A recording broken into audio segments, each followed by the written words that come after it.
बिस्मिल्लाहिर्रहमानिर्रहीम। अस्सलाम वालेकुम नाज़रीन, मैं हूं आपका होस्ट अहमद फवाद। आज तारीख है 16 जनवरी और दिन है जुम्मे का। 3 खबरें हैं जी आज की व्लॉग में आपके साथ में शेयर करूंगा। पहली बड़ी ब्रेकिंग न्यूज तो यह है कि इमरान खान साहब का पहला मुतालबा मुज़ाकरात को लेकर मंजूर हो गया और इसको बाकायदा तौर पर तहरीरी शक्ल दे दी गई है। कुछ एक्सक्लूसिव डिटेल्स इस हवाले से मैं आपके साथ शेयर करूंगा और आपको यह बताऊंगा कि इस मुतालबे के मंजूर होने के बाद इमरान खान साहब की जो रिहाई की कुंजी है वो हाथ लग गई है। कुछ एक्सक्लूसिव डिटेल्स हैं जी। दूसरी इंपॉर्टेंट खबर यह है कि आज एक वफ्द 3 रुकनी अडियाला जेल पहुंचा है। इमरान खान साहब से वो मुलाकात करेगा। ये वफ्द क्यों इमरान खान साहब से मिल रहा है, इस पर कुछ आम तरीन तफसीलात हैं, वो भी आपके साथ में शेयर करूंगा जी। साथ ही साथ एक 2 खबरें और भी हैं। एक तो हुकूमत जो है वो अब हुकूमत से ही भाग रही है, हुकूमत अपनी ही हुकूमत से भाग रही है और ताकतवर हलकों के मिन्नत तरले बाकायदा तौर पर किए जा रहे हैं। और दूसरी तरफ जो ताकतवर हलके हैं ना, वो भी इस वक्त शदीद परेशानी में जा चुके हैं, या यूं आप कहें कि डिप्रेशन में पहुंचने के वो बड़े करीब हैं।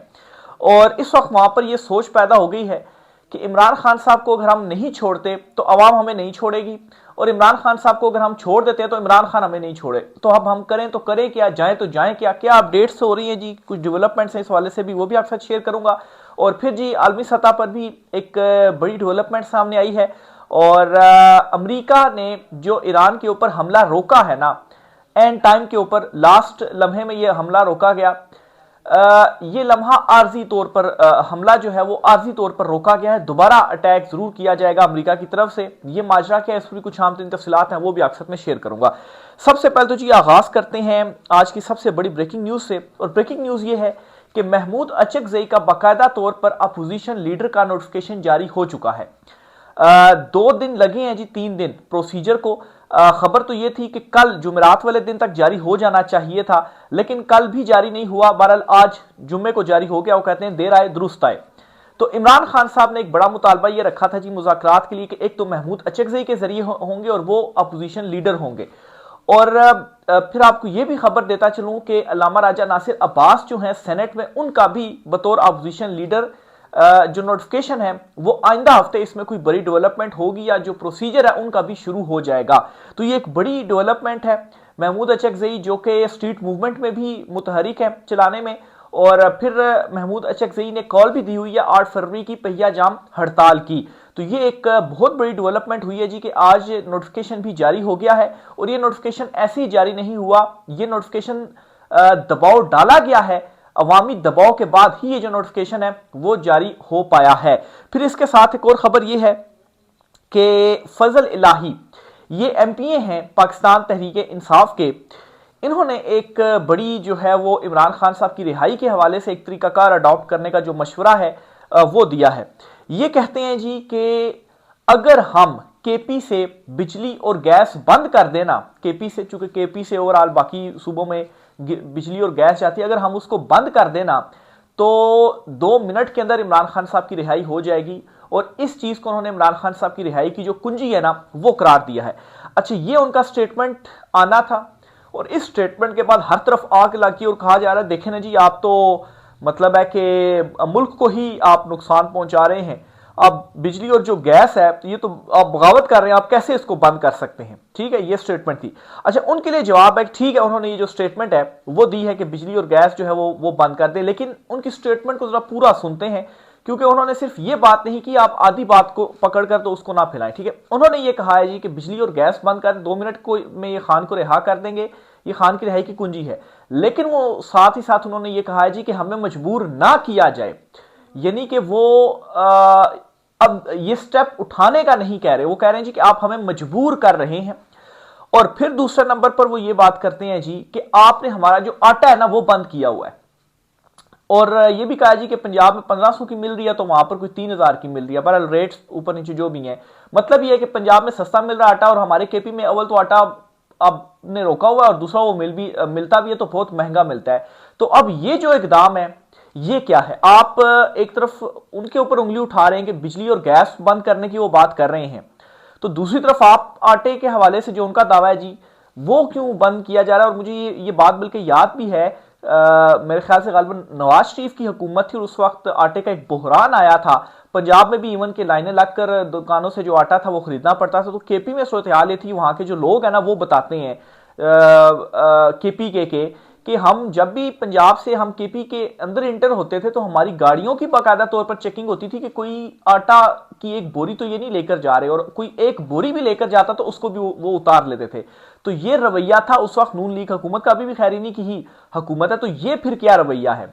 फिर दूसरे नंबर पर जो बात उन्होंने की हमें मजबूर ना किया जाए, तीरा में जी नकल मकानी अभी लोग कर रहे हैं, और वहां पर जो उनकी सूरत हाल है ना, बखबर हल्की ये दावा कर रहे हैं कि जानबूझकर उनको जो है वो तंग किया जा रहा है। एक तो जर्सी बात है, जब वो नकल मकानी करे तो उनकी रजिस्ट्रेशन हो रही है, उसमें बड़ा ज्यादा टाइम लगाया जा रहा है कि उनको खुले आसमान के नीचे ही रखा जाए, और फिर इसके अलावा जी उनको परेशान भी किया जा रहा है। और क्यों किया जा रहा है? ताकि बदल किया जा सके उनको अपनी हुकूमत से। और इस पर सुहेल आफरीदी की भी स्टेटमेंट आ गई और उन्होंने ये कहा है कि ये जो ऑपरेशन ये करने जा रहे हैं ना, ये हमारी इजाजत के बगैर है और हमें इसमें एतमाद में नहीं लिया गया, ये वफाकी जो हुकूमत है वो कर रही है।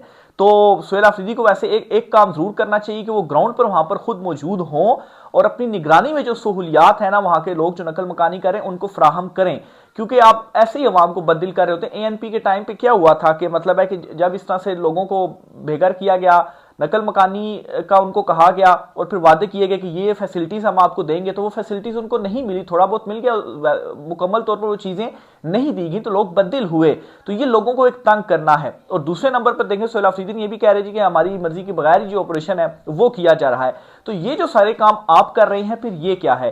सिर्फ फजल लाही की एक जो स्टेटमेंट थी, ठीक, अच्छा, इस स्टेटमेंट पे भी आपको बताता चलूं, सुहेल आफरीदी बहुत पहले ये बात कर चुके हैं जी कि ये जो कुछ चीजें आ रही है ना कि आप गैस बंद कर दें या बिजली बंद कर दें, तो हम अवाम को तंग नहीं करेंगे, अवाम को परेशान करने वाला कोई इकदाम हम नहीं उठाएंगे। इससे क्या होगा कि अवाम या पंजाब की या दीगर सूबों के जो लोग हैं ना, वो तंग होंगे ना। कौन तंग होगा? इससे ताकतवर अशराफिया तो तंग नहीं होगी ना, वो लोग असल में तंग होंगे, वो लोग परेशान होंगे। तो हम तो लोगों को फैसिलिटेट करने के लिए हम बैठे हुए, हम उन लोगों को परेशान या तंग नहीं करेंगे। तो सुहेल आफरीदी ने भी इस मामले के ऊपर बहुत पहले ये स्टेटमेंट दे दी हुई है, तो इसलिए फजल लाही की स्टेटमेंट को बड़ा उछाला ना जाए। तो बहरहाल जी वो तो ये कहते हैं जी कि ये इमरान खान साहब की रिहाई की एक कुंजी है। बहरहाल मैं समझता हूँ जी कि रिहाई की कुंजी ये है कि अवाम को निकलना पड़ेगा। जाहिर सी बात है अवाम निकलेगी, ये जो हुकूमत है इनके होते हुए इमरान खान साहब की जो रिहाई है वो नहीं हो पाएगी। क्यों नहीं हो पाएगी?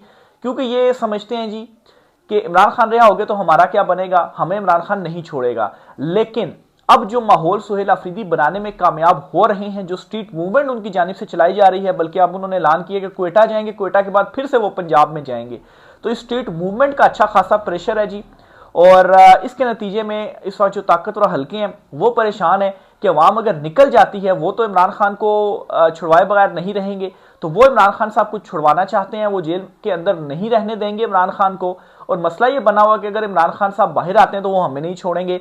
तो इस वक्त जो सूरत हाल है वो बड़ी तेजी से तब्दील होती जा रही है और इंटरनेशनली भी चीजें बहुत तेजी से तब्दील होती जा रही हैं। इंटरनेशनली भी आपके साथ खबर शेयर करता चलूं जी कि जो अमेरिका ने या ट्रंप ने ईरान के ऊपर लास्ट लम्हात में जो हमला था वो रोका, उसके पीछे कुछ वजूहात तो मैं पहले भी आपको बता चुका हूं। दो वजूहात ये सामने आई हैं जी कि सऊदीया, कतर, ओमान और मिस्र, ये 4 कंट्रीज थी जी जिन्होंने ट्रंप को या अमेरिका को कन्विंस किया कि नहीं आप ये अटैक ना करो, अगर आप ऐसा करते हैं तो पूरा जो खित्ता होगा ना वो इसकी लपेट में आ जाएगा और जो इकोनॉमी है ना वो नीचे गिर जाएगी, तो इसका बहुत बड़ा लॉस होगा, बहुत तबाही की तरफ हम जा रहे हैं, तो आपने ऐसा नहीं करना। लेकिन अब सवाल ये है कि वो अमेरिका जो मतलब कितने अरसे से पर तोड़ रहा है कि मैं ये करूं, तो वो कैसे बात मान सकता है? उसका क्या जाता है, वो तो अपना पावर, उसकी तो इकोनॉमी ठीक है ना, तो उसको दूसरों मालिक से क्या लगे। बहरहाल जी इसमें अब नई खबर ये है जी कि खतरा ये था कि अगर ईरान की जानिब से एक तो अगर रिटेलिएट किया गया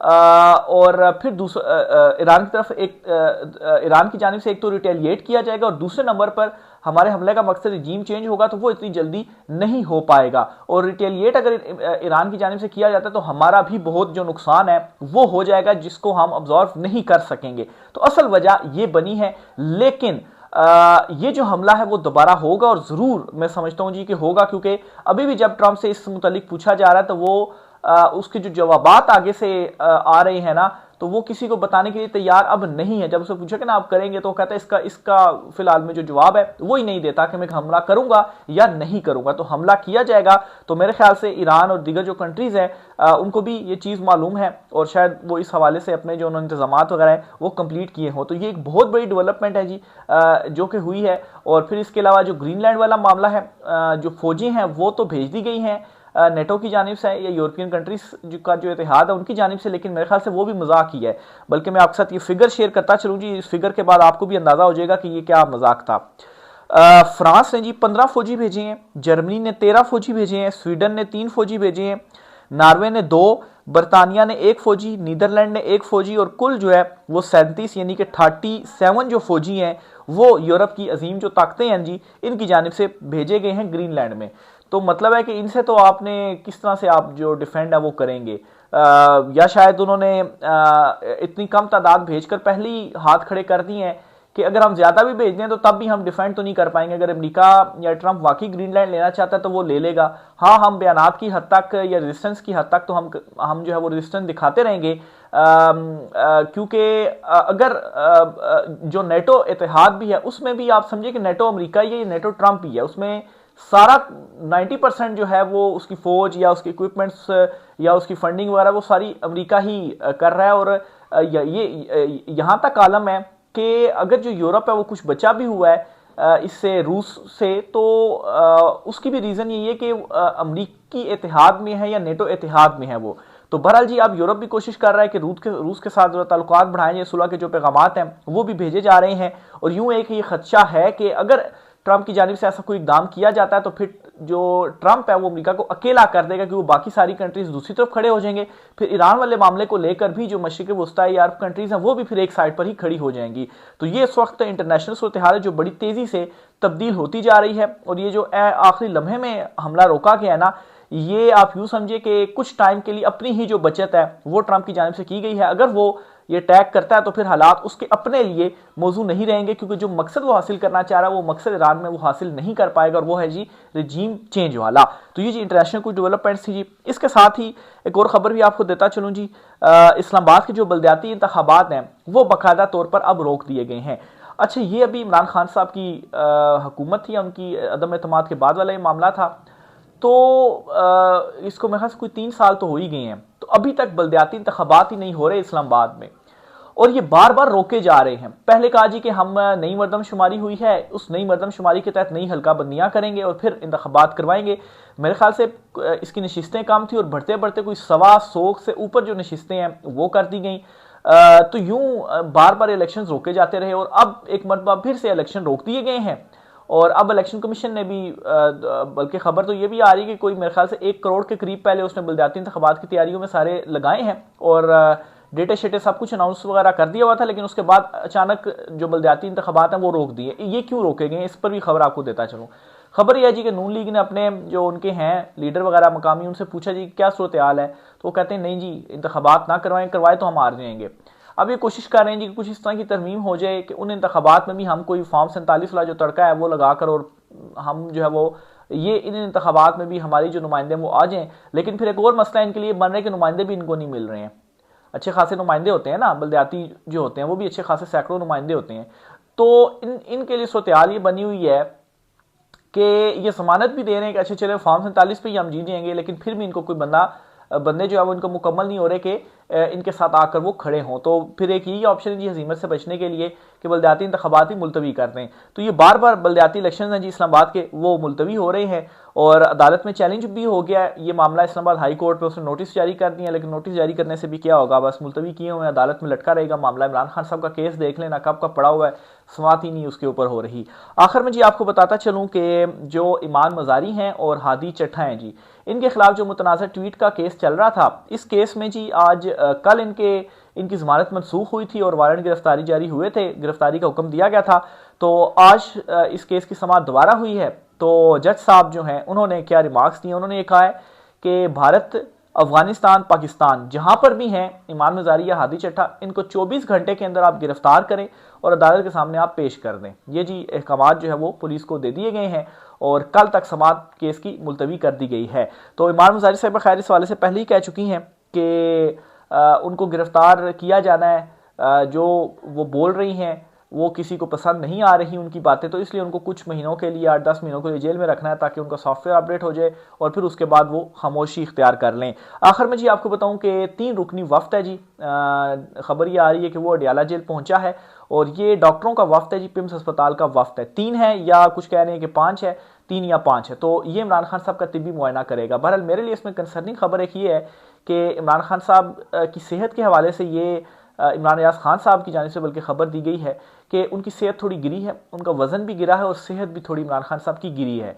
और इस खबर के बाद पिम्स अस्पताल का जो वफ्द है उसका जाना, वैसे तो यही दुआ है अल्लाह इमरान खान साहब को सेहतमंद रखे, उन्हें जो है वो ज़िंदगी दे सेहत वाली। मुआयना करके आएगा पिम्स अस्पताल का, उनकी जो रिपोर्ट वगैरह सामने आएगी तो उस रिपोर्ट में मजीद डिटेल होंगी इमरान खान साहब की सेहत के हवाले से। तो बहरहाल आज ये 3 रुकनी वफ्द है जी जो कि अडियाला पहुंच चुका हुआ है, इमरान खान साहब के पास जाएगा, मुलाकात भी होगी और तिब्बी जो मुआयना वो भी इमरान खान साहब का किया जाएगा। तो इस पर जो रिपोर्ट आती है वो भी आप साथ में इंशाल्लाह ताला नेक्स्ट व्लॉग में शेयर करूंगा। तो ये जी आज कुछ आम तरीन तफसीलात थी, मजीद इस हवाले से जो भी होता है आपसे शेयर करते रहेंगे जी। आज की व्लॉग से इतना ही, इजाज़त दीजिए, अल्लाह हाफिज़।